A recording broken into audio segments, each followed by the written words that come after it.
साई बंदी सतनाम। तो मालिक की कृपा से, बंदी छोड़ की दया से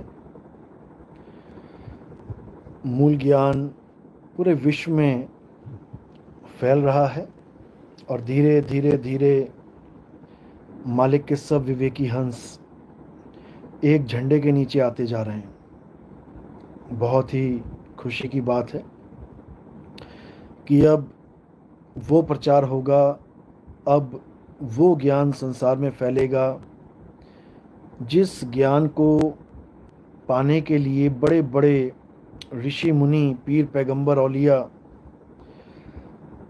अपना घर बार छोड़ के जंगलों में भटके, गुरुओं की शरण पाने के लिए बहुत परिश्रम किया, बहुत यातनाएं झेलीं, बहुत दर्द सहे। अब वो ज्ञान घर घर में, मानो कि राजस्थान में, रेगिस्तान में कोई पानी के लिए सैकड़ों किलोमीटर दूर जाके छोटे से तालाब से घड़े भर के लाए। एक तो ये कंडीशन हो गई और एक ये कंडीशन हो गई कि उस तालाब से ही एक पाइपलाइन घर घर तक पहुंचा दी जाए। घर में बैठे बैठे आपको उस जल की प्राप्ति हो जाए जिसके लिए सैकड़ों किलोमीटर चलना पड़ेगा। तो सोचो कितनी बड़ी किस्मत है आपकी। लेकिन इतनी बड़ी किस्मत होते हुए भी कुछ लोग ऐसी फूटी किस्मत लेके आए हैं कि इस ज्ञान को समझने के बाद भी,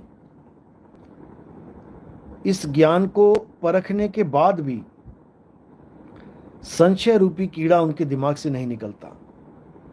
और जहां कीड़ा लग जाता है वहां नाश होना पक्का है। उनकी बुद्धि विवेक को वो कीड़ा ऐसे खा जाता है कि आप सोच भी नहीं सकते, आप हैरान हो जाएंगे, ऐसी हालत हो जाती है। तो इसलिए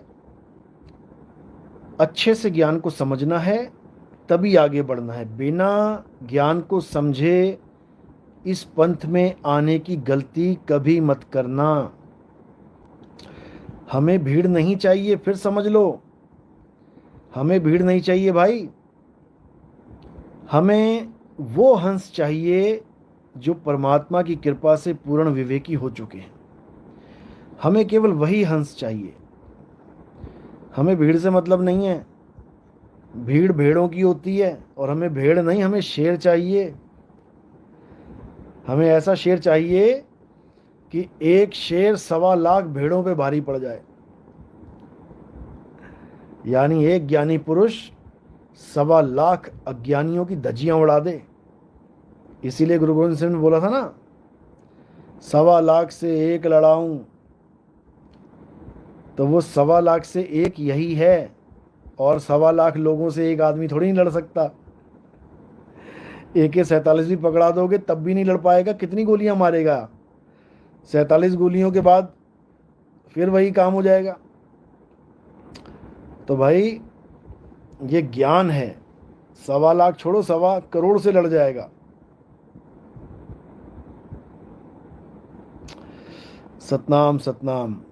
तो सबसे पहले तो सभी मेरे देशवासियों को स्वतंत्रता दिवस की बहुत बहुत बधाइयाँ। ये इतनी आसानी से नहीं मिली जितना आसान हमें लग रहा है। हमारे देश में बड़े बड़े क्रांतिकारी, हमारे देश में बड़ी बड़ी पर्सनैलिटीज़ जो हमारे लिए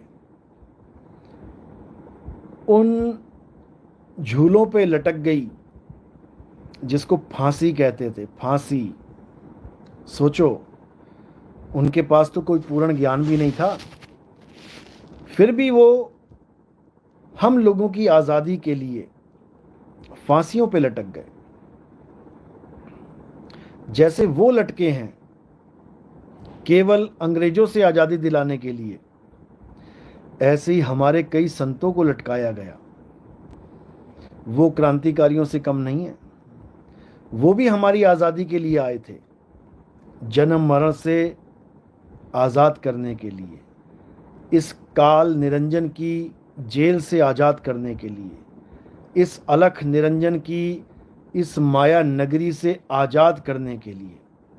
लेकिन लोगों ने उनको ही सूलियों पर चढ़ा दिया, लोगों ने उनको ही जहर पिला दिया, लोगों ने उनकी ही गर्दनें उड़ा दी, जो उनको बचाने के लिए आया था उसी को मार दिया।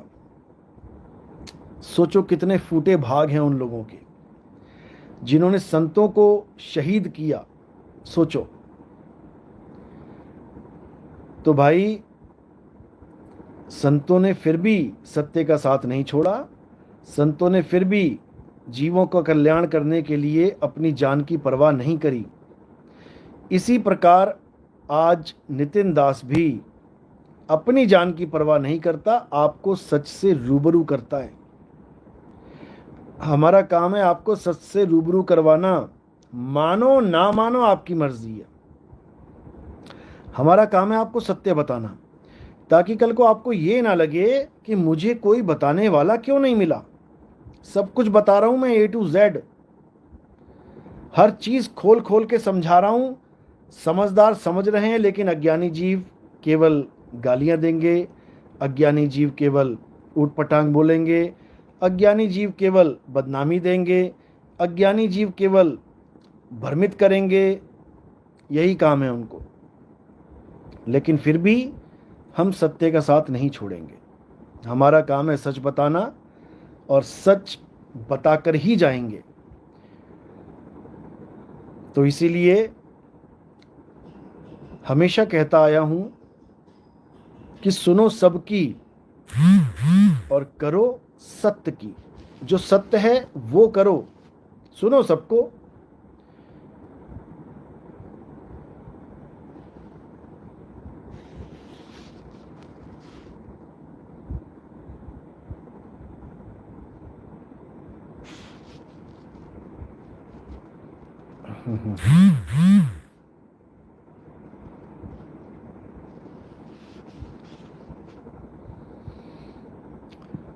तो आज रामपाल जी का भी एक भांडा फोड़ होगा। भांडा फोड़ क्या, आज तो जड़ें उखाड़ी जाएंगी। रात में वो वीडियो आएगी, हो सकता है 2 पार्ट बन जाएं, क्योंकि इतना मसाला है, इतना मसाला है कि मुझे नहीं लगता कि 2 घंटे 3 घंटे की वीडियो में भी वो चीज़ें ख़त्म होंगी। लेकिन कोशिश करूँगा कि एक में ही निपटारा कर दे, क्योंकि मैं नहीं चाहता कि बार बार इस कैदी के लिए मैं अपना समय बर्बाद करूं। लेकिन दुख भी होता है जो लोग इसके झांसे में फंस जाते हैं, अपना अनमोल जीवन बर्बाद करते हैं, दुख भी होता है। इसीलिए मुझे ये समय देना पड़ रहा है, नहीं तो मैं इसके लिए स्पेशल कभी वीडियो तो कभी बनाऊं ही ना। क्योंकि जितना बताना था मैंने बता दिया है, जितना सत्संगों में इसका भेद खोलना था मैंने खोल दिया है। इन कालदूतों के लिए अलग से वीडियो बनाना मेरा बिल्कुल मकसद नहीं है, लेकिन जीवों के कल्याण के लिए बहुत कुछ करना पड़ता है, बहुत कुछ करना पड़ता है। इतना समय हमारे पास नहीं है कि ऐसे लोगों के लिए वीडियो बनाते फिरें। लेकिन फिर भी 100 सुनार की 1 लोहार की, आज वो घन पड़ेगा, जिसके बाद पंजाबी च कहते इदा चिब्बा हो जाऊगा कि दोबारा ते सीधा नहीं होना इन यानी ऐसा डेंट डाल देंगे कि वो डेंट सारे जीवन नहीं निकलेगा। आज वो घन पड़ेगा, और जो विवेकी होगा वो इसके जाल में नहीं फंसेगा। हाँ, जो अविवेकी है उनकी तो भीड़ लगती रहेगी। मेरा कान ठीक कर दो, मेरी आंख ठीक कर दो, मेरा नाक ठीक कर दो, मेरी किडनी ठीक कर दो, मेरा फेफड़े ठीक कर दो, मेरा गुर्दा ठीक कर दो। खुद के दांत नहीं ठीक हो रहे हैं, वो दवाइयां खा खा के परेशान हैं। पायरिया रोग लगा हुआ है, दांतों से खून आता है, वो ना ठीक हो रहा है, लेकिन लोगों के कैंसर ठीक कर रहे हैं महाराज जी।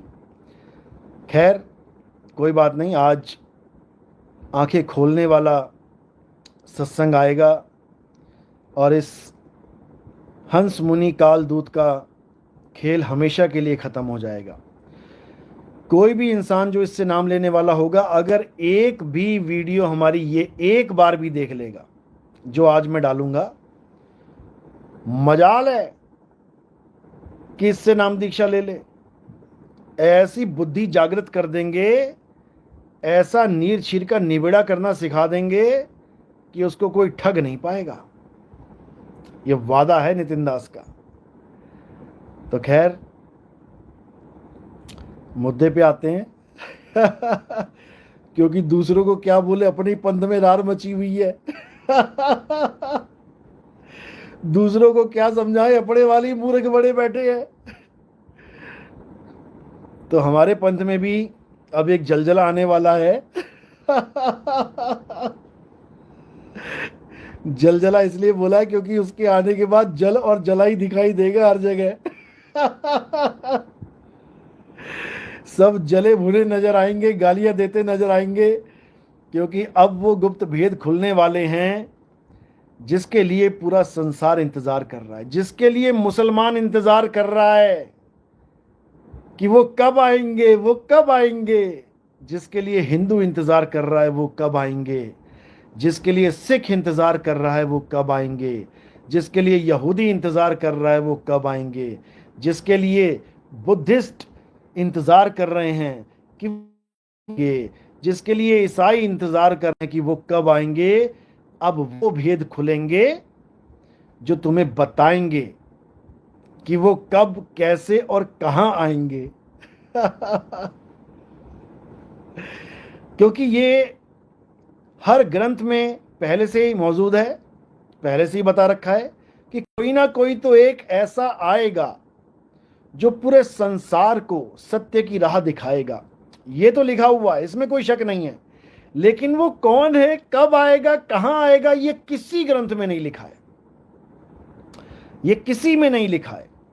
ये केवल एक ग्रंथ में लिखा है, क्योंकि उसका ही अभिनंदन होगा पूरे संसार में, पूरे विश्व में उसका अभिनंदन होगा जिसका इंतजार पूरे विश्व को है। इसीलिए इस ग्रंथ का नाम अभिनंदन ग्रंथ रखा गया है और जिन गुरुओं ने ये ग्रंथ छापा, उन्हीं के चेलों को नहीं पता कि ग्रंथ कौन सा है, क्या नाम है, क्या लिखा है। सोचो,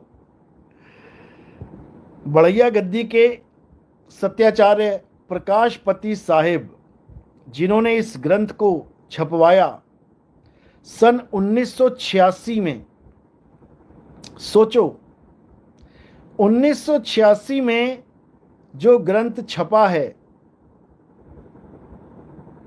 वो अब जाकर खुलेगा।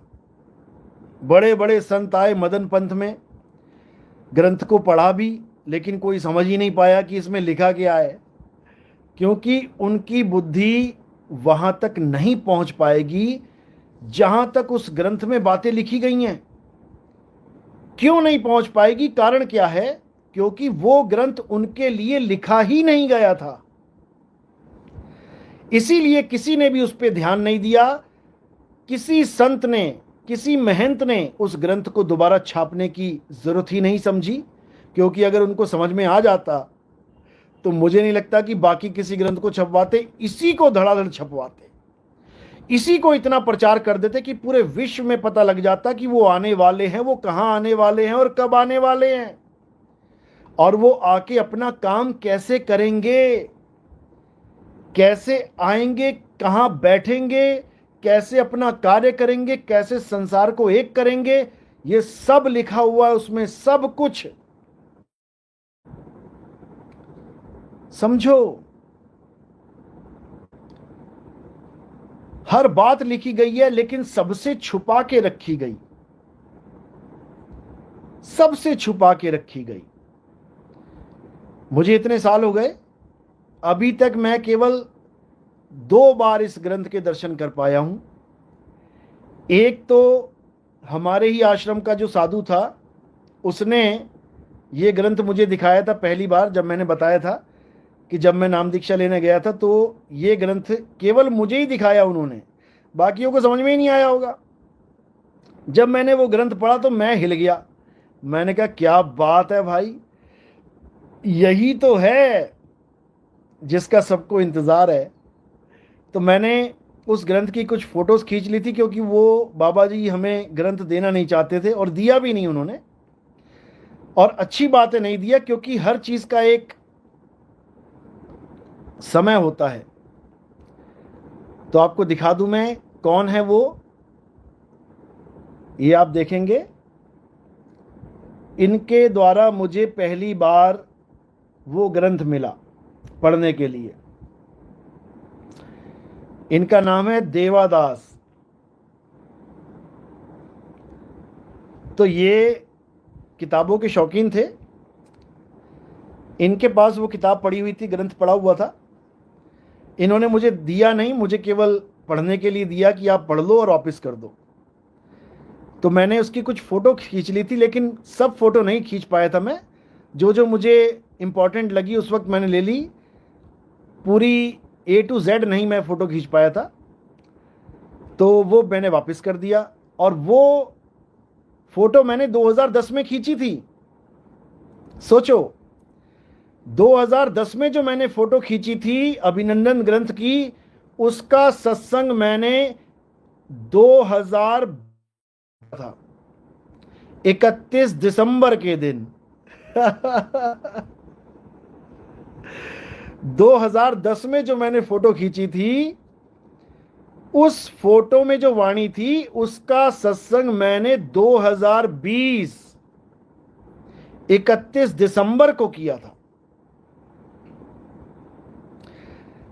क्योंकि मुझे पता था कि ये क्या चीज है मेरे हाथ में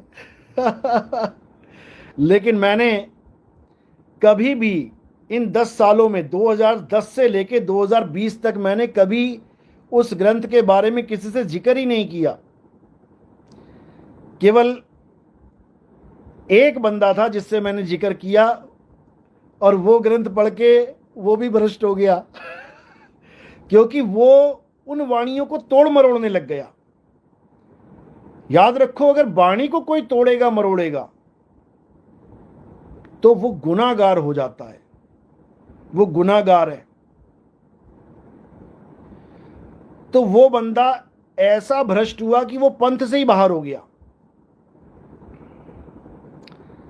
समझो, क्योंकि कबीर साहब बिल्कुल नहीं चाहते कि हमारी वाणी के साथ कोई छेड़छाड़ करे। गरीबदास जी के ग्रंथ में वाणी से एक इंसान ने छेड़छाड़ करने की कोशिश करी, उसको अधरंग हो गया, लकवा मार गया उसे। समझ लो, श्री गुरु ग्रंथ साहब की वाणी से एक इंसान ने छेड़खानी करी, उसका नाम ही हटा दिया गया अरदासों से। मिट्टी मुसलमान की, इसकी जगह उसने क्या लिखने की कोशिश कर दी, मिट्टी बेईमान की। क्योंकि उस वक्त मुसलमानों का राज था और वो डर गया कि मिट्टी मुसलमान की अगर मैंने लिख दिया तो पता लगा मेरे ऊपर कार्रवाई ना हो जाए। क्योंकि ये धुर की वाणी है, परमात्मा की वाणी है। ये वाणी के साथ छेड़खानी नहीं चाहिए। तो उनका नाम सिखों ने अरदास में से हटा दिया, उनका नाम नहीं लेता कोई। और इस रामपाल जी ने तो, इस कैदी ने, मैं आज बताऊंगा आपको, आज की वीडियो जो आएगी, इसने तो वाणी घात किया है वाणी छेड़खानी थोड़ो छोड़ो, इसने तो किसी की गर्दन काट के किसी के लगा दी। इतना बुरा हाल किया इसने, वाणी के साथ घात किया इसने। आज इसका पूरा खुलासा करेंगे। तो परमात्मा की कृपा से वो अभिनंदन ग्रंथ, जिसमें उसका अभिनंदन गाया जा रहा है, जो पूरे संसार का कल्याण करेगा, केवल हिंदुओं का या मुसलमानों का या सिख का या ईसाई का या किसी एक का ठेका लेके नहीं आएगा। वो सबको सबको मुक्ति का संदेश देगा। समझो। और मदन साहिब के पंथ में जितने भी ये निकम्माचार्य बैठे हुए हैं, इन सबकी खाल छील देगा वो ग्रंथ। वो ऐसा ग्रंथ है, इन सबकी खाल छील देगा। ऐसी खाल छीलेगा कि याद रखेंगे जीवन भर।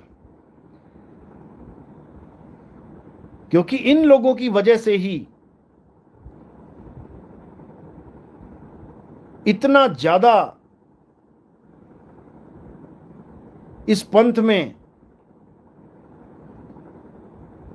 गंद फैल चुका है। मैं क्या बोलूं। इन्हीं इन्हीं निकम्मे साधुओं की वजह से इस पंथ में इतना ज्यादा भेदभाव, जात पात की लड़ाई,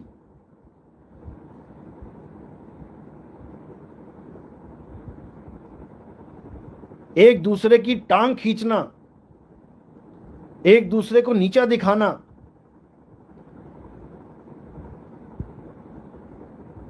अपने ही गुरु के ज्ञान को ना मानना, एक दूसरे को ज्ञान को काटना, ये सब इसमें इसी पंथ में मैंने अपनी आंखों से देखा है। और मैंने पूरी कोशिश भी करी,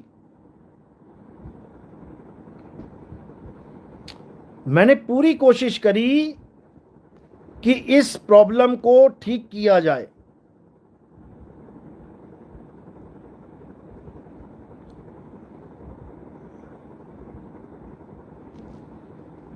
कि ये एक ही मंच पे एक ही पंथ के साधु आपस में ही एक मत नहीं हो रहे। कोई कुछ बोल के चला जा रहा है मंच से, कोई कुछ बोल के चला जा रहा है, कोई कुछ बोल रहा है। एक बोल के जाता है, दूसरा आके उसकी टांग खींच लेता है। अरे भाई, वो उसके घर का ज्ञान थोड़ी नहीं है कि उसके घर का ज्ञान है। वो भी वही ज्ञान बोल रहा है जो गुरुओं से प्राप्त हुआ है। तू भी वही ज्ञान बोल रहा है जो गुरुओं से प्राप्त हुआ है। तुम लोग बैठ के एक मत क्यों नहीं हो जाते कि वो घर से परोठे लेके आया है, आश्रम के ही परोठे तल के खा रहे हैं सारे। 10 साल तक मैं लगा रहा कि ये सारे साधु एक हो जाएं, लेकिन ये रब के बंदे एक नहीं हुए। और जब यही एक नहीं हुए तो संसार एक कैसे होगा। तो इसी का निबेड़ा करने के लिए कबीर साहब ने ये छुपा हुआ हीरा अब उजागर कर दिया। ये मदन साहिब की वार्तालाप कबीर साहब के साथ, ये वो हीरा है जिस हीरे को पाकर सारा अंधकार दूर हो जाएगा। मेरी आवाज सही आ रही है? वीडियो सही चल रही है?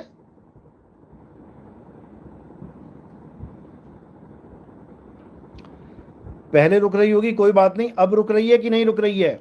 क्योंकि मैंने नेटवर्क थोड़ा चेंज किया है। वीडियो सही चल रही है? यस लिखो।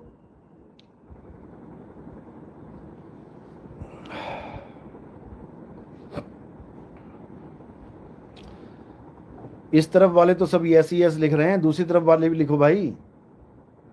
नरेश, मुकेश, मोहर सिंह, इस साइड वाले यस लिखो। एक भी यस नहीं आया अभी तक। आरबी खुमन, नंदुदास, नीलम, मुनिंद्र, देविका। ओ, नो आ रहा है इधर तो। वीडियो नहीं चल रहा है। ओके, अभी भी नहीं चल रहा है।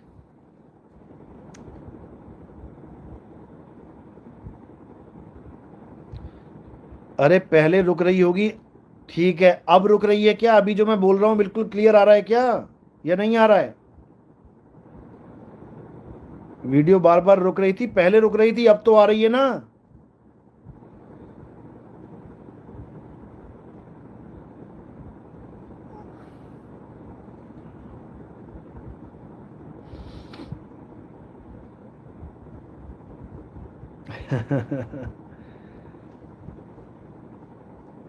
वीडियो नहीं चल रहा है।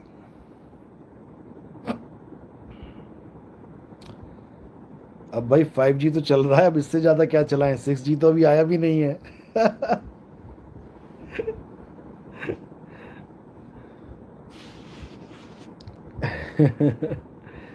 1 मिनट रुको जरा, 1 मिनट रुको।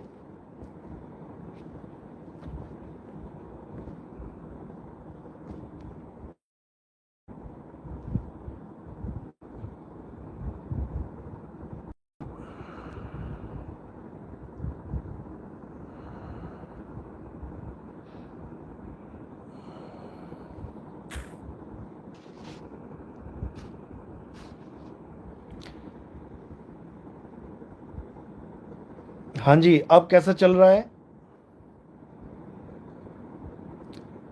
दूसरी तरफ जाके देखो अब कैसे चल रहा है।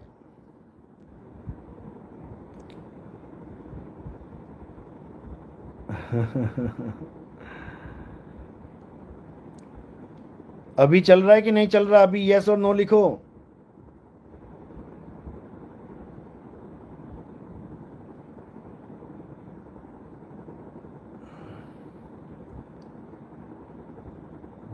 वीडियो नहीं चल रही है?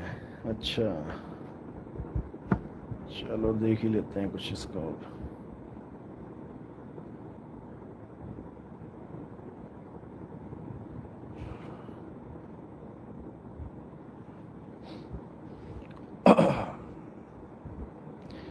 हाँ जी, अब देखो, अब चल रही है।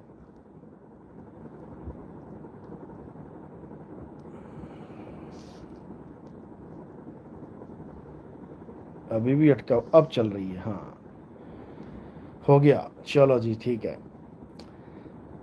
हाँ, तो मैं कह रहा था कि अब जो मदन साहिब का जो ग्रंथ है, जो अब मालिक की कृपा से हमारे पास पहुंच चुका है और छपाई के लिए भी उसका इंतज़ाम कर दिया गया है। अब वो ग्रंथ जब आएगा संसार में तो सबका भरम नाश कर देगा। सबसे बढ़िया बात तो ये है, क्योंकि उस ग्रंथ में ऐसी ऐसी बातें हैं कि आपको एकदम क्रिस्टल क्लियर हो जाएगा, समझ में आ जाएगा कि आखिर ये मुद्दा जा कहाँ रहा है। ये कल्कि अवतार, निकलंक अवतार, ये इमाम मेहदी, ये फ्यूचर बुद्धा, मैत्रेय बुद्धा, ये मर्द का चेला, ये जीसस क्राइस्ट सेकंड कमिंग, ये इलियास, ये चूरामन अवतार, ये सब क्या हैं, क्यों हैं, कैसे ये काम करेंगे, ये सब उस ग्रंथ में दर्ज है। एक एक बात दर्ज है। उनके आने पर कौन कौन एक हो जाएंगे, सब सब समझ में आ जाएगा। एक एक बात समझ में आ जाएगी। तो क्या बोल रहे हैं, उसी वाणी में है, कह रहे कहें कबीर मदन समझाई, हम विस्तार करब सो आई। अब ये कबीर साहब बता रहे हैं।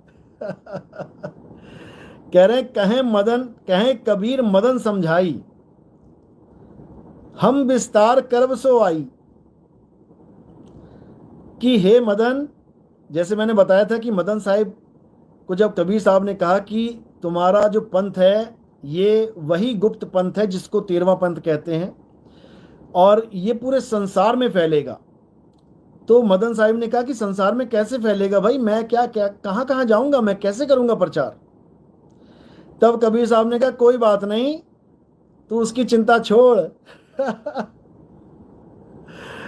उसकी चिंता छोड़, वो सिस्टम हम देखेंगे, क्या करे, क्या करना है, कैसे करना है।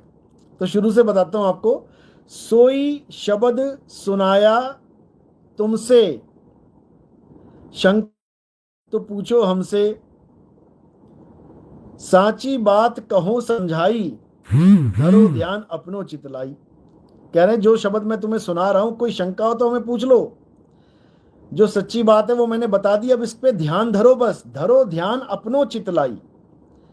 अब कई पंथ में लोग ऐसे आ जाते हैं, कहते हैं ध्यान को तो मना किया है कबीर साहब ने। अरे ध्यान करने को मना किया है, ध्यान धरने को मना नहीं किया। ध्यान करना अलग चीज है और ध्यान धरना अलग चीज है। ध्यान करने का मतलब होता है किसी देखी हुई चीज का ध्यान करो। अब देखोगे क्या? जो दिखे सो माया संतो। अब माया को तुमने आंखों से देख लिया और उसका ध्यान करोगे तो कबीर साहब तो उसको मना करेंगे ही। जैसे कई गुरु लोग हैं, ये पंजाब में और हरियाणा में बैठे जितने भी गुरु हैं, ये सब ध्यान करवाते हैं। किसका? गुरु के शरीर का, गुरु के रूप का, कि मेरी शक्ल, मेरा फेस, मेरे चेहरे का ध्यान करो। अब ये जो ध्यान है ये कबीर साहब ने मना किया है, क्योंकि ये इंद्री का विषय है, परमात्मा इंद्री का विषय नहीं है। ये ध्यान गलत ध्यान है, इसको छोड़ने के लिए बोला है। तो कह रहे हैं साची बात कहूं समझाई, धरो ध्यान अपनो चित लाई। जो मैंने सच्ची बात तुम्हें बताई है, अब चित लगा के, अपने चित्त को एकाग्र करके अब ध्यान धरो वहां पे। सार शब्द धारो चित सोई, औरो बात कहूं जो हुई।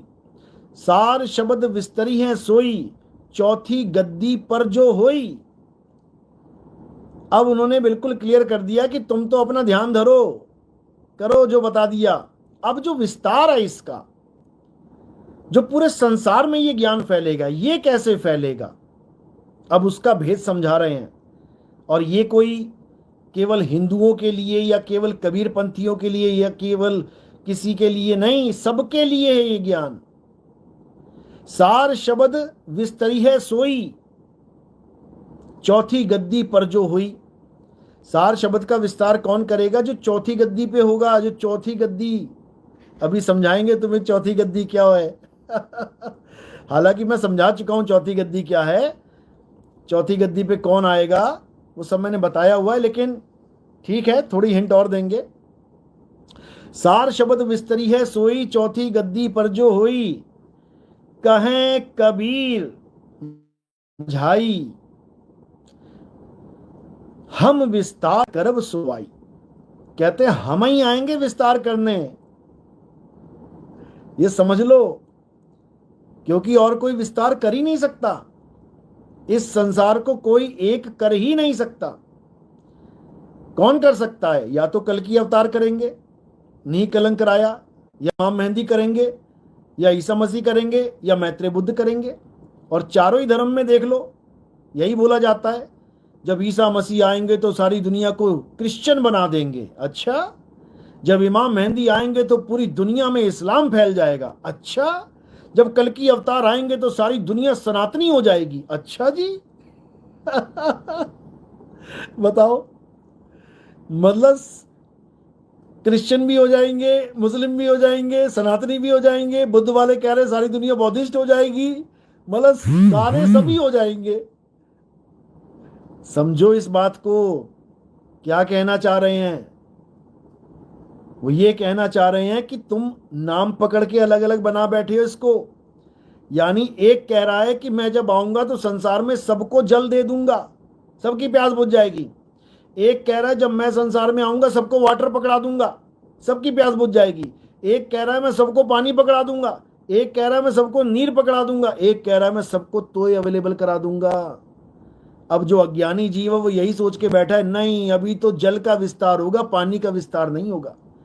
अभी तो पानी बटेगा सब में, वाटर नहीं बटेगा। अरे वो एक ही है। वो एक ही है और वो आने वाला है बेटा, आने वाला है, चिंता मत कर। तो क्या कह रहे हैं? कहें कबीर मदन समझाई, हम विस्तार करब सोवाई। हम ही आएंगे विस्तार करने। चौथी गद्दी डंका बाजी, जानी है पंडित मौलाना काजी। कह रहे जब मैं विस्तार करूंगा तो ये नहीं कि केवल हिंदुओं के लिए या केवल मुसलमानों के लिए या किसी खास जात पात। कहते हैं पंडित मौलाना काजी सब जानेंगे इस सत्य को, सब। चौथी गद्दी डंका बाजी, जानी है पंडित मौलाना काजी। कहें कबीर मदन यह साची, देखी है दुनिया घर घर नाची। कह रहे मेरी बात सच मानना। और देखो वो बार बार कह रहे हैं मेरी बात सच मान, मेरी बात सच मान। और ये मदन पंथी साधु एक ने भी इस ग्रंथ का खुलासा नहीं किया। आज तक ये ग्रंथ छुपा हुआ था, मिट्टी पड़ी हुई थी इस ग्रंथ के ऊपर। इसीलिए बोला गया था कि दिल्ली में जब वो 13 गाड़ियां खोदी जाएंगी जिसपे मिट्टी पड़ गई है अभी तुम्हें नहीं समझ में आएगा। वो वंश 42 वाले क्या मानते हैं कि दिल्ली में 13 बैलगाड़ियां निकलेंगी ग्रंथ भर भर के, वो गाड़ दी गई थी। अरे ये है वो गड़ा हुआ धन जो निकल रहा है अब, जिसपे मिट्टी पड़ गई थी, समझो। तो क्या कह रहे हैं कि चौथी गद्दी डंका बाजी, जानी है पंडित मौलाना काजी, कहें कबीर मदन यह सांची, देखी है दुनिया घर घर नाची, कहें कबीर यह बात पुकारी, सांची है ये बात हमारी। ये मेरी बात सच्ची है और ये हो के रहेगा। 1986 में जो वाणी छपी थी, जिसका खुलासा उसके बाद कभी हुआ ही नहीं, वो ग्रंथ ही नहीं छपा दोबारा। ऐसे निकम्मे साधु जेबे भर भर के चले गए, मर गए, खप गए, जमीनें बेच बेच के अपने भाई भतीजों में बांट गए, लेकिन इस ग्रंथ को किसी ने ना देखा, ना किसी ने समझा, और ना ही किसी ने दोबारा छपवाया। अब छपेगा ये, अब छपेगा, क्योंकि अब इसका समय आ गया है, अब छपेगा ये। तो कह रहे हैं, कहें कबीर यह बात पुकारी, सांची है ये बात हमारी, आगे पंथ चली अधिकाई, राजा पंडित सबे मुंडाई। कहते हैं आगे जाके ये पंथ ऐसा चलेगा जिसके लिए बाबा जय गुरुदेव कहते थे, बेटा अभी तो मैं केवल तुम्हें तैयार कर रहा हूं नामदान के लिए, अभी नाम दिया नहीं है किसी को भी ये गुरुदेव जय गुरुदेव वाले जितने टाटधारी हैं, जो पुराने लोग हैं, उनसे पूछना, खुले मंच पे कहते थे अभी तक मैंने एक आदमी को भी नाम दीक्षा नहीं दी है, जबकि 5 नाम भंडारे की तरह बांट देते थे वो। राधा स्वामी में तो लाइनें लगानी पड़ती हैं, पर्चियां कटवानी पड़ती हैं, उसमें भी छटाई हो जाती है, 50 सवाल पूछे जाते हैं, नाम क्यों लेना चाहते हो, किताबें कितनी पढ़ी हैं, बाबा जी के कितने सत्संग सुने हैं, कितनी बार धक्के खाए हैं आके। बाबा जय गुरुदेव खुले मंच से 5 नाम बोलते, जिसको लेना है ले लो। जो 5 नाम बांटता चला गया सारी उम्र, वो जाते जाते क्या बता रहा है, क्या बोल रहा है कि एक ऐसा पंथ चलेगा, एक ऐसा पंथ चलेगा कि दुनिया देखेगी, दुनिया देखेगी पंथ होता क्या है। ये तो छोटी छोटी नालियां हैं जो तुम्हें दिखाई दे रही हैं, ये सब जाके उस समुंदर में गिरेंगी नदी बन के ये बाढ़ कैसे आती है पता है, यही छोटे छोटे नाले जब बहते हैं एक होके बड़ी बड़ी नदियों में मिलते हैं, तब जाके फ्लड आता है। और कहां चला जाता है वो पानी, सब समुंदर में चला जाता है, समुंदर में चला जाता है। इसी प्रकार बाबा जय गुरुदेव ने कहा, ये जो जितने तुम्हें पंथ दिखाई दे रहे हैं ना, ये गुरु लोग संभाल के बैठे, कोई लाख, कोई 2 लाख, कोई 5 लाख, कोई 10 लाख, कोई 1 करोड़, कोई 2 करोड़, ये सारी संगत जो तुम्हें दिखाई दे रही है, ये सब एक हो जाएगी, ये सब एक हो जाएगी। तब समझ में आएगा पंथ होता क्या है। तब एक ऐसी फौज आएगी जो पूरी दुनिया पे राज करेगी, जिसके लिए हदीसों में बोला गया है। क्या बोला है हदीसों में, मोहम्मद साहब अरब देश में जब खड़े होते थे, मक्का मदीना में जब खड़े होते थे, तो उनकी गर्दन किस तरफ होती थी, उनका चेहरा किस तरफ होता था, मशरक की तरफ, मशरक यानी पूरब की तरफ। वो पूरब की तरफ खड़े होकर देखते रहते थे। जब उनसे लोगों ने पूछा कि आप पूरब की तरफ क्यों देखते हैं, क्या है वहां पे, तब उन्होंने क्या बोला, तब उन्होंने बोला कि मुझे पूरब की तरफ से खुशबू आती है, मुझे हिंदुस्तान की तरफ से खुशबू आती है।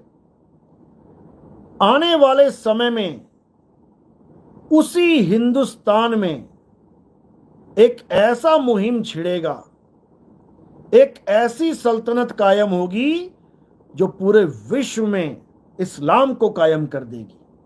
और उसका नाम क्या रखा उन्होंने? गजवाए हिंद। गजवाए पाकिस्तान नहीं बोला,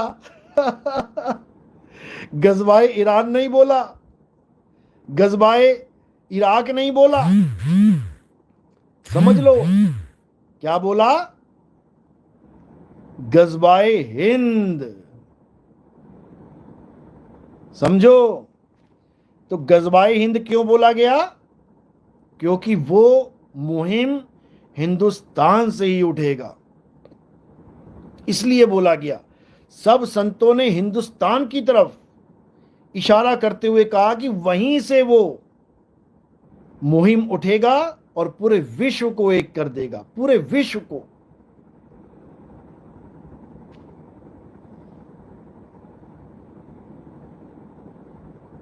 समझो? तो उसी के बारे में इस अभिनंदन ग्रंथ में जिक्र है कि वो डंका कैसे बजेगा। और देखो, हदीसों में बिल्कुल क्लियर लिखा गया है कि वो मशरक से आएंगी फौजें। अब जब मशरक से फौजें आएंगी तो इमाम मेहंदी अरब में पैदा कैसे हो जाएंगे? थोड़ी सी बुद्धि लगा लो,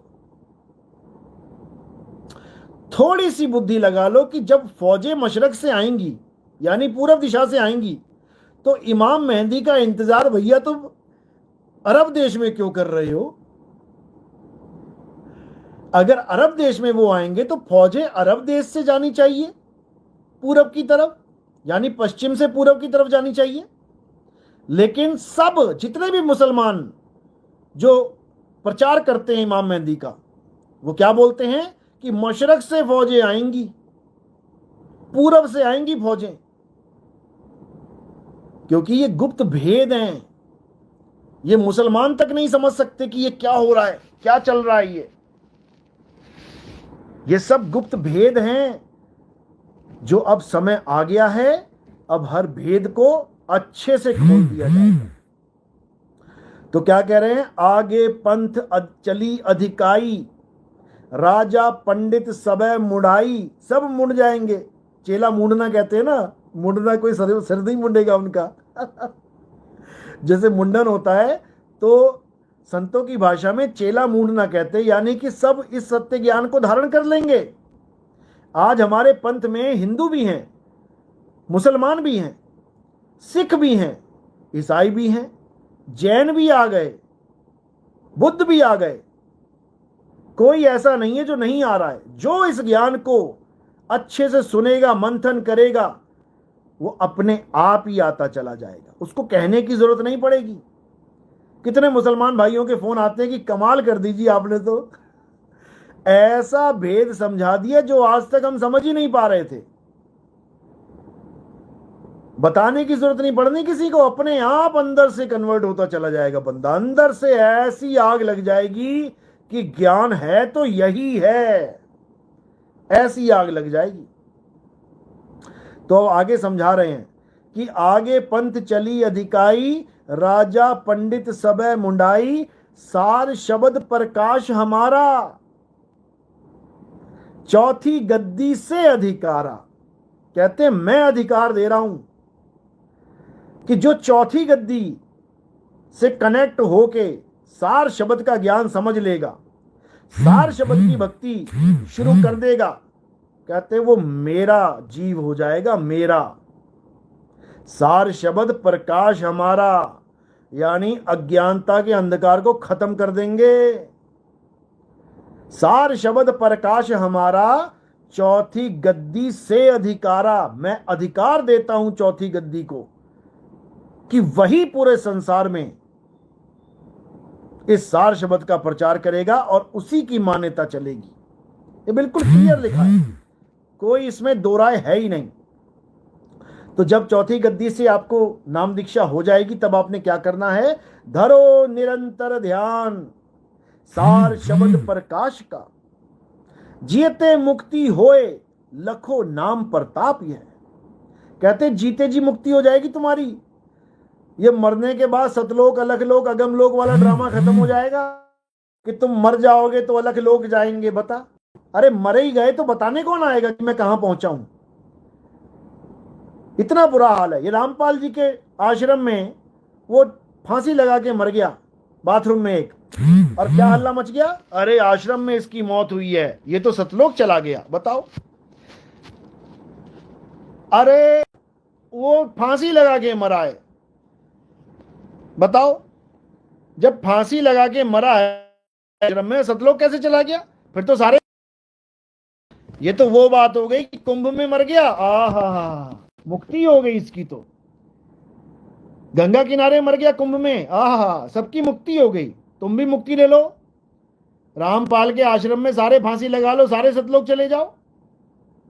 बताओ, एक लेडीज थी, बस अड्डे पे खड़ी थी, बस पीछे घूमी और वो रामपाल की चेली थी, वो मर गई बेचारी, आके सिर फूट गया उसका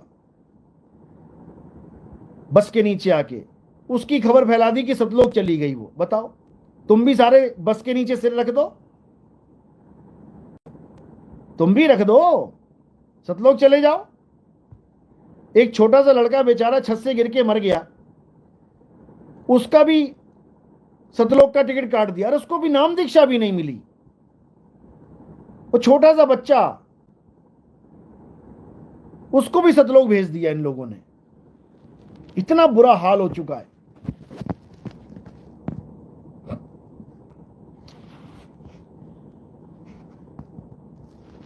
अब समझो क्या कह रहे हैं आगे। धरो निरंतर ध्यान सार शब्द प्रकाश का, जीते मुक्ति होए लखो नाम प्रताप ही है। यानी जीते जी तुम्हारी मुक्ति होगी, तुम्हें जीते जी मुक्ति का अनुभव हो जाएगा। आखिर मुक्ति होती क्या है? अब कह रहे हैं चौथी गद्दी होई अवतारा,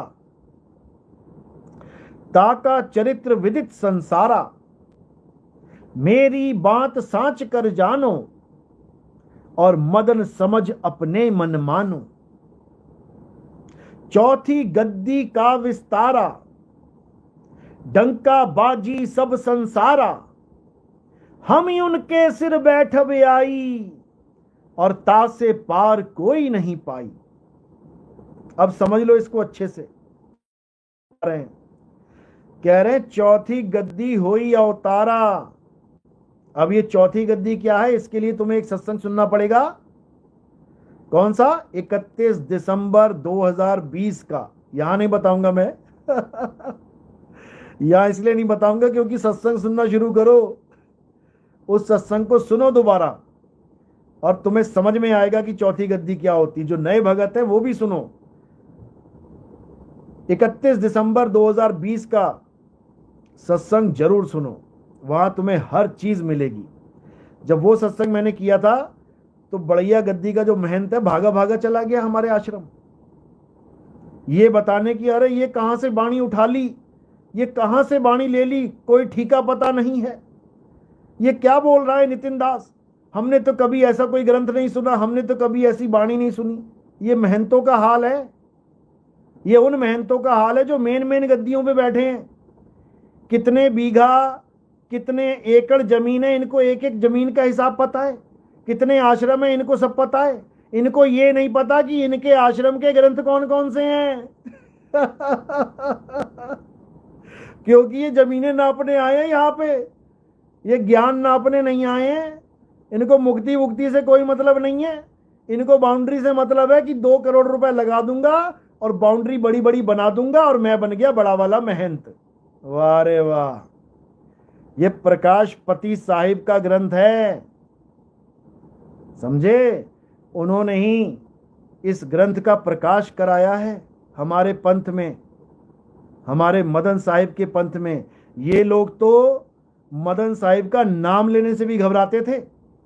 जब मैं मुंबई में सत्संग करने जाता था, मुंबई वाले जब मैं बोलता था बोलिए मदन पति साहिब की जय, तो मेरा मुंह देखते थे ये लोग। सारी संगत क्या बोलती थी, अरे साहिब आप पहले इंसान हो जो मदन साहिब की जय बोलते हो, ये बड़ैया वाले कितने साधु संत आते हैं, ये कभी जय तक नहीं बोलते इनकी। ये डरते हैं मदन साहिब का नाम लेने से, क्योंकि इनको फिर सब मदन पंथी बोलने लग जाएंगे। इनको इतना डर मारा हुआ था। ये अपने साथ की आप बीतियां बता रहा हूं मैं, सब रिकॉर्ड है मेरे पास।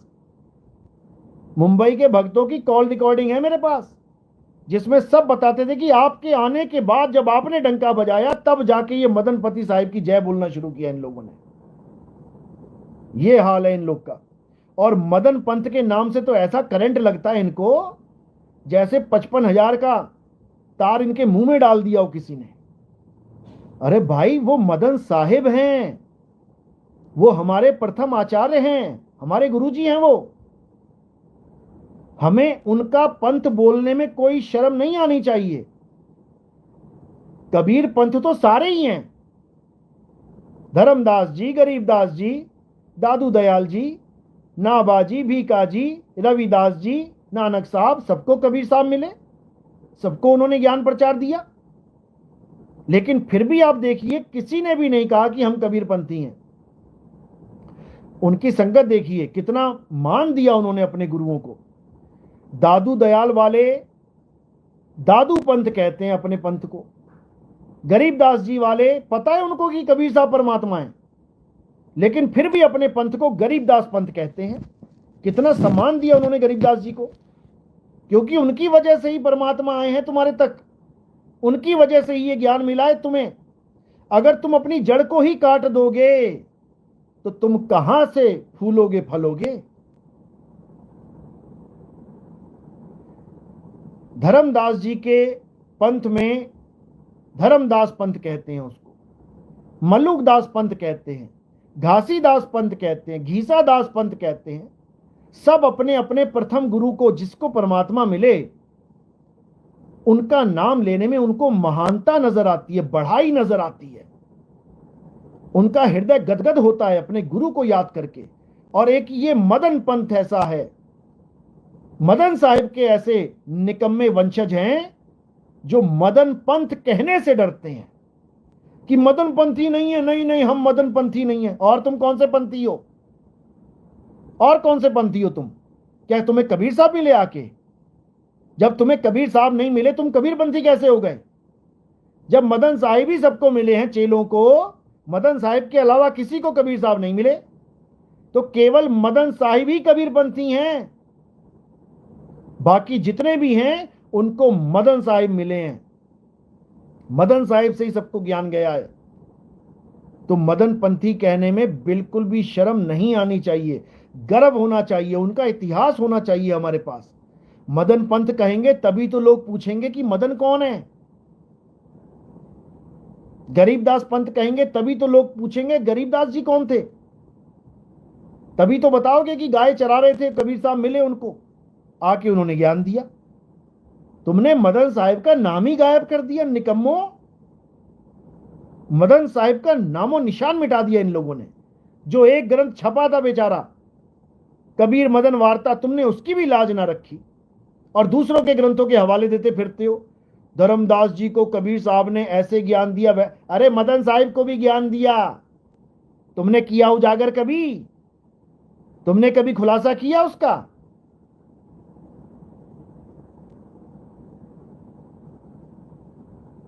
क्योंकि तुम लोग को चुना ही नहीं परमात्मा ने ये कार्य के लिए। तुम केवल जमीनें नापो, मेरे इतने आश्रम बन गए, मेरी इतने जमीनें हो गई, मैं ट्रैक्टर से खेती बाड़ी कर रहा हूं, मैंने इतने का माल बेच लिया, मैंने इतना कमा लिया, तुम इसी में खुश रहो।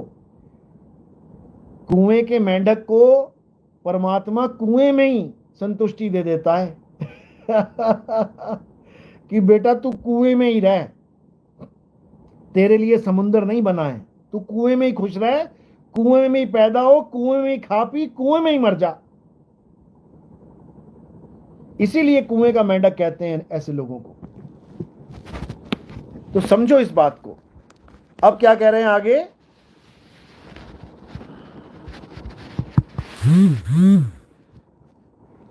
जन्म मरण से तब छूटे, नी अक्षर जब होए, सार शब्द में मिल रहे, पाप पुण्य सब खोए। जन्म मरण से तब छूटेंगे जब नी अक्षर को जानेंगे। ये अक्षरों का खेल नहीं है कि 52 अक्षरों को रट लिया हो गया काम। 52 अक्षर त्यागना है, छोड़ने हैं। तो कह रहे हैं जन्म मरण से तब छूटे, नी अक्षर जब होए, सार शब्द में मिल रहे, पाप पुण्य सब खोए, सार शब्द साधन करे, पंछी होए उड़ जाए। अब पंछी होए उड़ जाए मतलब क्या है? अब कोई पंख थोड़ी नहीं निकल आएंगे तुम्हारे कि पंछी की तरह उड़ जाओगे तुम। यहां पर विहंगम चाल की बात की जा रही है। शब्द विहंगम चाल हमारी, और कहे कबीर सतगुर दई तारी, खुले कपाट शब्द झनकारी। इनको तो झनकार तक का ज्ञान नहीं है। इन मदन साहिब के निकम्मे संतों महंतों को झनकार नाम से नफरत करते हैं ये लोग, क्योंकि इनको अनुभव ही नहीं है उस झनकार का। गरीबदास जी कहते हैं कोई है रे परले पार का, जो भेद कहे झनकार का। अरे हमारे जौहरपति साहिब कह गए, रुंझुन सार शब्द झनकारा, और पावेगा कोई संत प्यारा। बताओ, इस झनकार शब्द से भी इनको नफरत हो गई है इन निकम्मों को। तो क्या कह रहे हैं? कहें मदन, कहें कबीर मदन से, काल न पावे दाव। किसको? जो सार शब्द का साधन करेगा। सार शब्द साधन करे, पंछी होए उड़ जाए। कहें कबीर मदन से, काल न पावे दाव। उसको नहीं पकड़ सकता। मदन समझ हृदय धरो, करो रैन दिन ध्यान। दिन और रात ध्यान धरो। अब दिन और रात कैसे ध्यान धरेंगे? काम कौन करेगा? बच्चे कौन पालेगा? दुकानदारी कौन करेगा? अरे ये भक्ति ऐसी है, काम करते करते, बच्चे पालते पालते, रिक्शा चलाते चलाते, बच्चे सब पढ़ते पढ़ते, टीचर पढ़ाते पढ़ाते अपना ध्यान स्थिर कर सकते हैं। समझो, मदन समझ हृदय धरो और करो रैन दिन ध्यान। कहें कबीर पुकार के, ऐसा मेरा ज्ञान। ये मेरा ज्ञान नहीं है कि आंखें बंद करके बैठ गए, ओम नमः शिवाय, ओम नमः शिवाय, या राम राम राम, या ज्योत निरंजन ओंकार आरंकार सोहंग सतनाम, या सतपुरुष अकाल मूरत शब्द स्वरूपी राम। ये जो जितने भी ध्यान लगा के यहां बैठे हुए हैं, ये जितने भी गुरु यहां ध्यान लगा के बैठते हैं, ये सब अधूरा ज्ञान है। त्रिकुटी में ध्यान लगाना ही अधूरा ज्ञान है। आंखें बंद करके बैठना ही अधूरा ज्ञान है। कह रहे हैं कि मदन समझ हृदय धरो, करो रैन दिन ध्यान, और कहें कबीर पुकार के, ऐसा मेरा ज्ञान। सार शब्द उपदेश हमारा, निस दिन घर घर करो पुकारा। जो नहीं माने बात तुम्हारी, सो नरक में गोड़ पसारी। देखो कितना क्लियर बोल दिया। सार शब्द उपदेश हमारा, करो जगत में नित्य पसारा। कहें कबीर दिखायो भेदा, सार शब्द का करो निषेधा। समझो, तो ये सारा जितना भी खेल है, ये सब मालिक का खेल है। अब आगे क्या कह रहे हैं? आगे होई विस्तार। मदन तुम भी विस्तार करो, तुम भी प्रचार करो, दिन रात सिमरन भी करो, लोगों को बताओ भी, जितना कर पाओ करो, जितना कल्याण कर पाओ करो, लेकिन विस्तार नहीं होगा तुम्हारे पंथ का। वही गिने चुने जीव होंगे। आज 100 साल के करीब हो गया है, देख लो कितने जीव हैं। लोग जानते तक नहीं मदन साहिब को। लोगों को मदन साहिब के बारे में पता ही नहीं है, वाणी के बारे में पता ही नहीं है। वो तो इन लोगों ने वाणी निकाल के मदन साहिब की वाणी यूज कर ली। ये रामपाल जी महाराज ने, राधा स्वामी वालों ने, ये मधु परमहंस जी ने अपने ग्रंथों में छाप ली।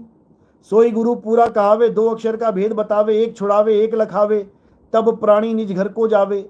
ये वाणी छाप ली तो मदन साहिब के बारे में ये वाणी उजागर हो गई, और हमने जब वाणी का खुलासा किया तो लोग जानने लग गए मदन साहिब को।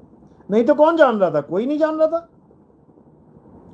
तो कह रहे हैं कि विस्तार कब होगा? आगे होई विस्तार, ऊंच नीच सब जानी है। यानी ऊंच नीच, ये बड़े बड़े ब्राह्मण जो बने बैठे हैं और छोटे से छोटा जो शूद्र बना बैठा है, ये सब जानेंगे इस ज्ञान को। भेदभाव खत्म हो जाएगा, ये जात पात का चक्कर खत्म हो जाएगा, ये 52 अक्षर के द्वारा जात पात बनाई गई है सब खत्म हो जाएंगी। आगे हुई विस्तार, ऊंच नीच सब जानी है, बाड़ी पंथ हमार, बढ़ेगा मेरा पंथ, सार शब्द प्रकाश ये है। कहते मेरा पंथ बढ़ेगा, कब बढ़ेगा? जब चौथी गद्दी का आगमन हो जाएगा। चौथी गद्दी के भय जानी सब संसार, सत्य लोक अब जात हम, मानो बात हमार। और ये रामपाल जी वाला सतलोक नहीं है जहां कबीर साहब जा रहे हैं वापस। समझो, ये सतलोक क्या है? ये शब्द गुरु का स्वरूप है। अपने स्वरूप से आते हैं साहिब जी और अपने आ जाते हैं साहिब जी। समझो, तो कह रहे हैं चौथी गद्दी के भय जानी सब संसार, सत्य लोक अब जात हम, मानो बात हमार, सार शब्द साधन करो, शब्द में सुरत मिलाए, कहें कबीर दयाल होए, चौथे लोक को जाए। चौथा लोक यानी ये काया क्या है? ये 3 लोक हैं। समझ लो बात को, काया क्या है? 3 लोक हैं। और सार शब्द क्या है, यानी शब्द गुरु क्या है? वही चौथा लोक है। सार शब्द में ही समाना है, उसको गुरु कह लो, उसको लोक कह लो। लोक मतलब होता है स्थान। लोक का मतलब ये नहीं कि वहां दुकानें मकाने होंगी। लोक का मतलब है जहां पर आप रहोगे। जैसे अभी कहां रहते हो? मृत्यु लोक। पंडित जी क्या कहते हैं? मरने के बाद कहां चले जाओगे? देवलोक, जहां देव रहते हैं, यानी स्थान को लोक कहा जाता है। अब ये जो शब्द है, सार शब्द है, इसमें सूरत रम जाएगी। लिख दिया ना कि सार शब्द साधन करो, शब्द में सूरत मिलाए। ये सूरत कहां चली गई? शब्द में मिल गई जाके। तो सूरत कहां रहेगी? शब्द में रहेगी। तो जहां हम रहते हैं उसको क्या कहेंगे? लोक। इसीलिए बोला, कहें कबीर सुनो भाई साधो, सतगुरु नाम ठिकाना है, रहना नहीं देश बेगाना है। कौन से देश को बेगाना कह रहे हैं? 3 लोक को। 3 लोक किसने बनाया? निरंजन ने बनाया, अलख निरंजन ने बनाया। 3 लोक का कार्यभार किसको दिया? ब्रह्मा विष्णु और महेश जी को दिया। ब्रह्मा जी को पैदावार के लिए चुना गया, विष्णु जी को पालना के लिए चुना गया, शंकर जी को संहार के लिए चुना गया। 3 देव को संसार चलाने के लिए दिया। किसने दिया? चौथे देव ने। चौथे देव ने संसार बनाया और 3 देव को इसका भार दिया। चौथे देव ने ये काल का जाल बनाया, ये मृत्युलोक बनाया, ये जेल बनाई। निकालेगा कौन? 5वां देव। ये 5वां देव है ना, इसीलिए ऐसे किया जाता है अंगूठा, ये यानी अब हम जीतेंगे। समझो, तो क्या कह रहे हैं? यही है 5वां देव। अभी तुम्हें नहीं पता, ये थम्स अप का जो निशान है यही 5वां देव है, ये परमात्मा का निशान है। अभी बताएंगे कैसे मुक्ति होती है। समझ लो, तो कह रहे हैं 3 देव को सब जग ध्यावे। ये 3 देव है। चौथे देव का मरम न पावे, चौथा छोड़ पंचम को ध्यावे, तब प्राणी निज घर को जावे। समझ लो, 3 देव को सब कोई ध्यावे, चौथे देव का मरम न पावे, चौथा छोड़ पंचम को ध्यावे, तब प्राणी निज घर को पावे। यानी इन चारों को छोड़ देना है, 5वें को पकड़ो। गुरुबाणी में लिखा हुआ है, क्या लिखा हुआ है?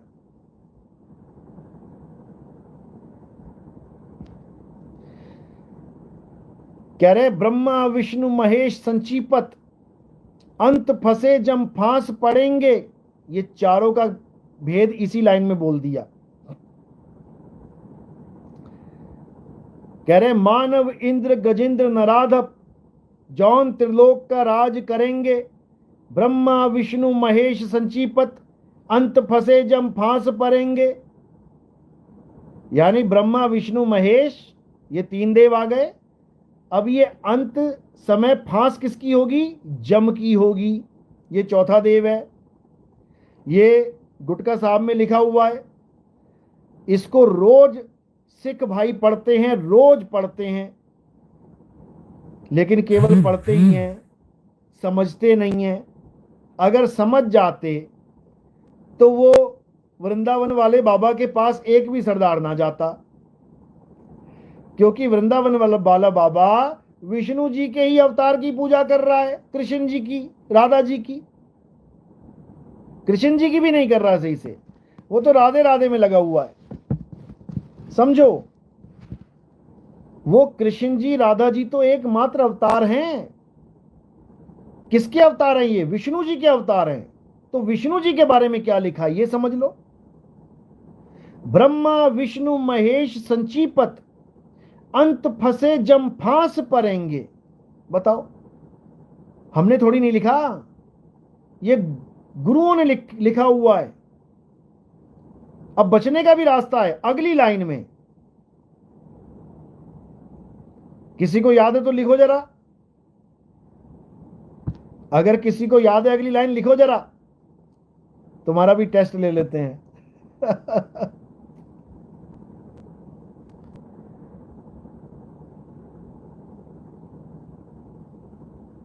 लिखो लिखो, वेटिंग। गुटका साहब पढ़ते नहीं हो क्या?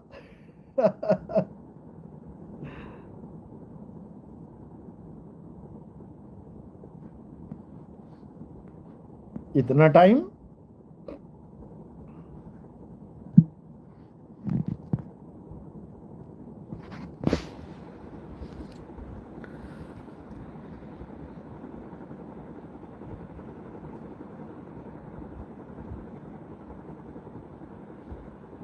इतना टाइम?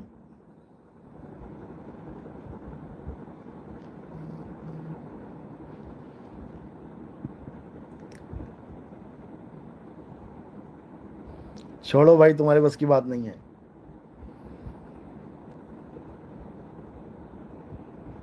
बताओ। ब्रह्म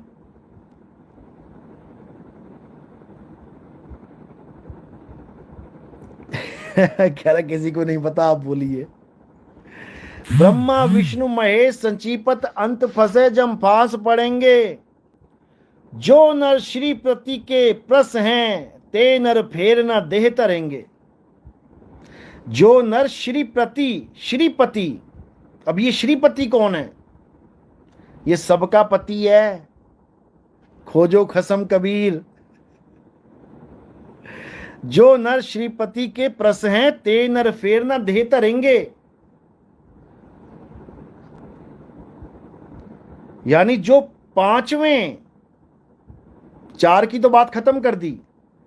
ब्रह्मा विष्णु महेश संचीपत अंत फंसे जम फांस पड़ेंगे। जम कौन है? अलख निरंजन ही जम है। वही सारे संसार का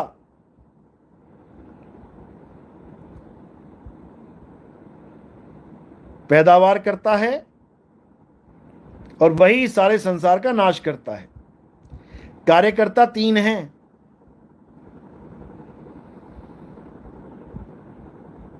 समझो। तो चौथा कौन है? श्रीपति। इसीलिए हमारे पंथ में पति लगाने का भी रिवाज है।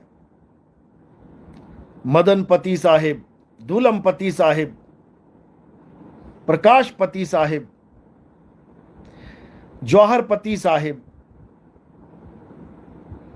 क्योंकि ये पति को जानते हैं कि पति कौन है हमारा, और जो उसको जान जाता है वो उसी का रूप हो जाता है। जो परमात्मा को जान जाता है वो परमात्मा का ही रूप हो जाता है। नदी समुद्र में मिल जाती है, वो समुद्र ही हो जाती है।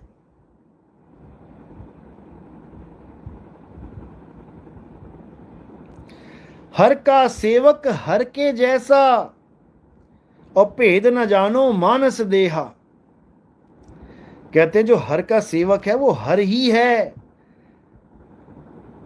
केवल शरीर को मत पकड़ के बैठ।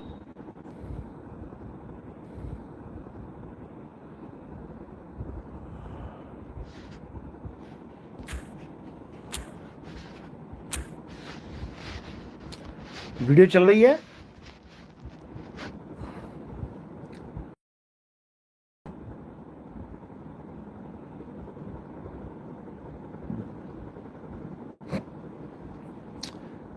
वीडियो चल रही है, आवाज आ रही है कि नहीं? चल रही है तो यस लिखो।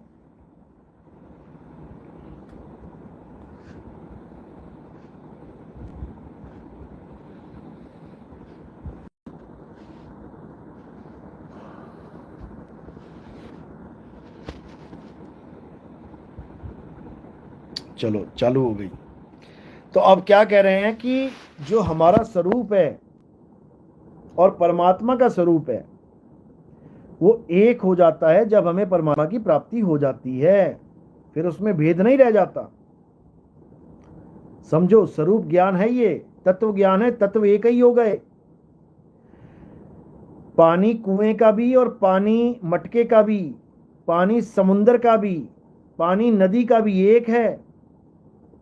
मटके को पानी मत समझ लेना कि तुम मटका पकड़ के बैठ जाओ कि नहीं ये तो मटका है और वो तो बिना मटके का पानी है। अरे इस मटके के अंदर भी पानी है, और जब मटका फूटेगा तो पानी पानी में समा गया, भेद नहीं है उसका।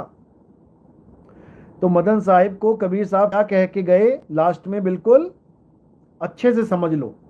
जो ये मदन पंथ वाले जितने भी साधु महंत हैं, ये मदन अपने आप को मदन पंथी नहीं कहते। इसका कारण ये है क्योंकि उनको पता ही नहीं है कि कबीर साहब ने मदन साहिब को क्या उपाधि दी है। कबीर साहब ने मदन साहिब को जाते जाते क्या बोला है, इनमें से एक को भी नहीं पता है। पूछो इन लोगों से, ये तुम्हारा हक है, पूछो इन लोगों से। जितने भी चेले मदन पंथ में हैं, मदन साहिब के पंथ में, इन गुरुआ लोगों से पूछो कि तुम्हें पता है कि कबीर साहब ने क्या क्या बोला है मदन साहिब को। तुम्हें तो ग्रंथ का नाम तक नहीं पता, क्या जानोगे तुम दोनों की बातों को। तो क्या बोल रहे हैं कबीर साहब जाते जाते, मोर रूप है तुमरा, तुम हो मेरा रूप, मेरे ऐसा बनी रहो, नहीं परो भवकूप। बिल्कुल क्लियर। जो ये रामपाल के चेले बकवास कर रहे हैं, मदन साहिब को काल का दूत मिला, काल रंग दूत मिला, फलाना मिला, ठिकाना मिला, तुम्हारा बाप बोल रहा है ये। सुन लो क्या बोल रहा है, क्या बोल रहे हैं कबीर साहब। मोर रूप है तुमरा हे मदन, मेरा रूप तुम्हारा रूप है, और तुम्हारा रूप मेरा रूप है। हम अलग अलग नहीं हैं।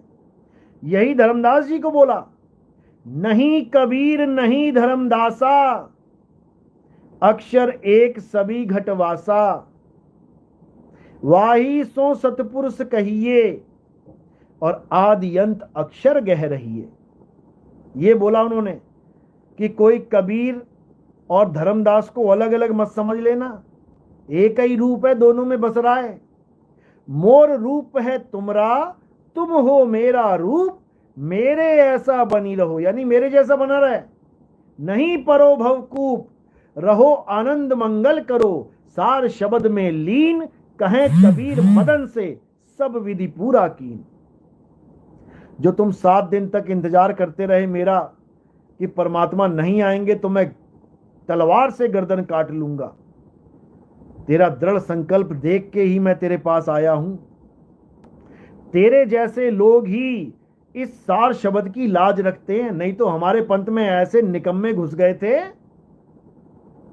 जिनको सस्ते में मिल गया ये ज्ञान, तो उनको लगा कि ये तो कुछ भी नहीं है। लगेगा बेटा पता, जब काल आएगा ना, जब मौत आएगी, मृत्यु खड़ी हो जाएगी, तेरे घुटने कांपेंगे जब तेरे प्राण निकलेंगे तब पूछूंगा, तब पूछेंगे कि कौन सा ज्ञान सच्चा और कौन सा झूठा। अभी नहीं समझ में आ रहा, अभी तो लग रहा है कि बहुत आराम से मिल गया, आसानी से मिल गया।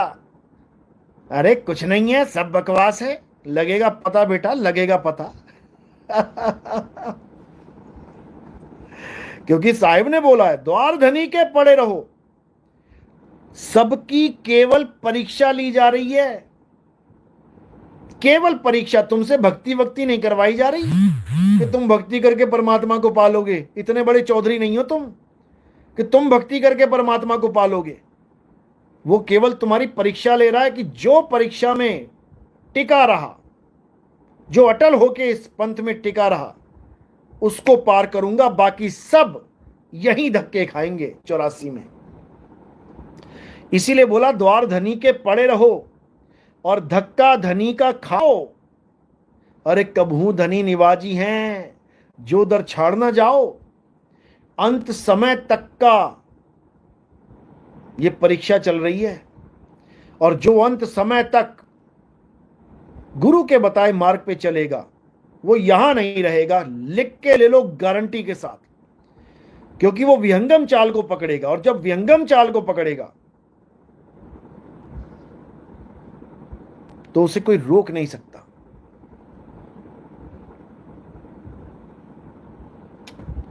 समझो, वाणियां समझा रही हैं, तो ही मोही और मोही तो ही।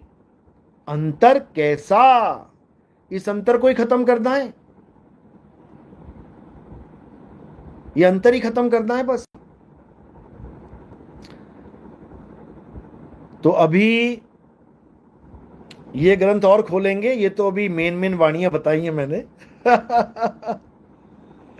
अभी ये छपने वाला है, और इसको बच्चे बच्चे तक पहुंचाना है, ताकि उनको पता लग सके कि निहिकलंक अवतार कौन है, वो कैसे सारे संसार को एक करेंगे, मुसलमानों का मसीहा इमाम मेहदी कौन है, सिखों का मर्द का चेला कौन है, बुद्धिस्टों का मैत्रेय बुद्ध कौन है, यहूदियों का इलियास कौन है, कबीरपंथियों का चूड़ामन अवतार कौन है, गरीबदास जी महाराज का निकलंक अवतार कौन है, अच्युतानंद का कल्कि अवतार माधव अवतार कौन है।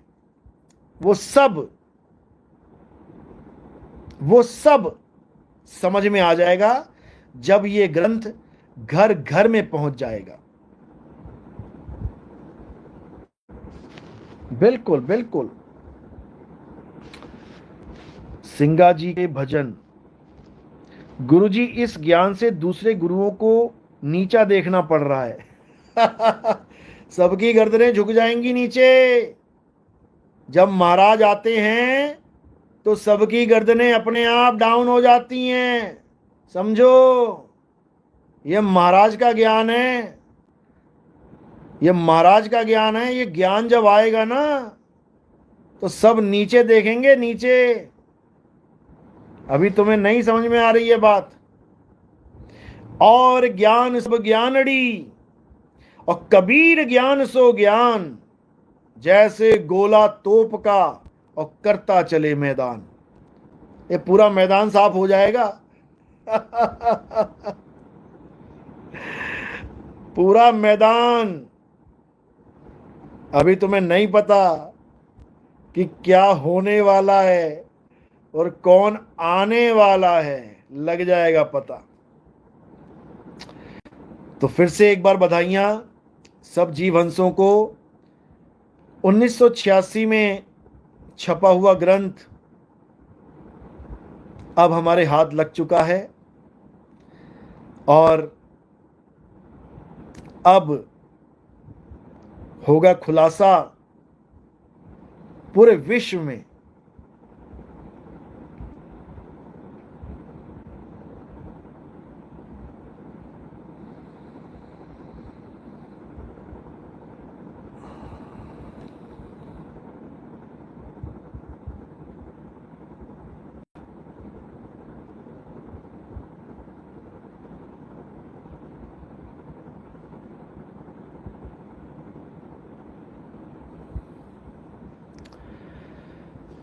चलो ठीक है, अब रामपाल जी महाराज की भी कहानी बनाएंगे, अब शुरू करेंगे बनाना, रात में अपलोड करेंगे।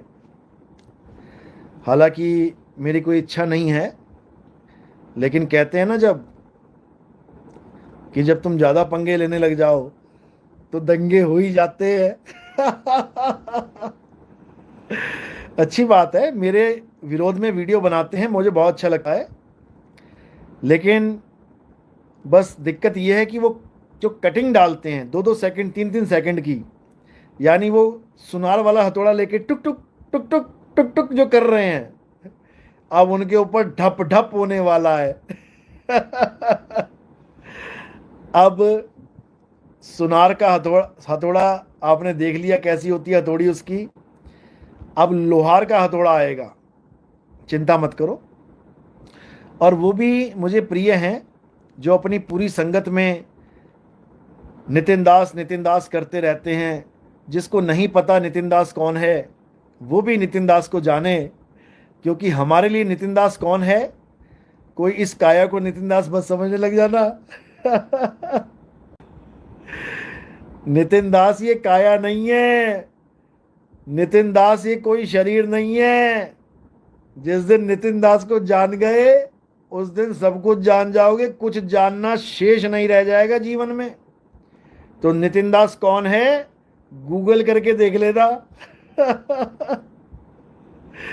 डिक्शनरी में देख लेना, तुम्हें समझ में आ जाएगा नितिन दास है कौन। चलो, तो आज का सत्संग यही समाप्त करते हैं, अब आगे का इंतजाम करते हैं। बोलिए सतगुरु बंदी छोड़ कबीर साहिब की सदा ही जय हो। साहिब बंदगी सतनाम, जय सतनाम, जय सतनाम।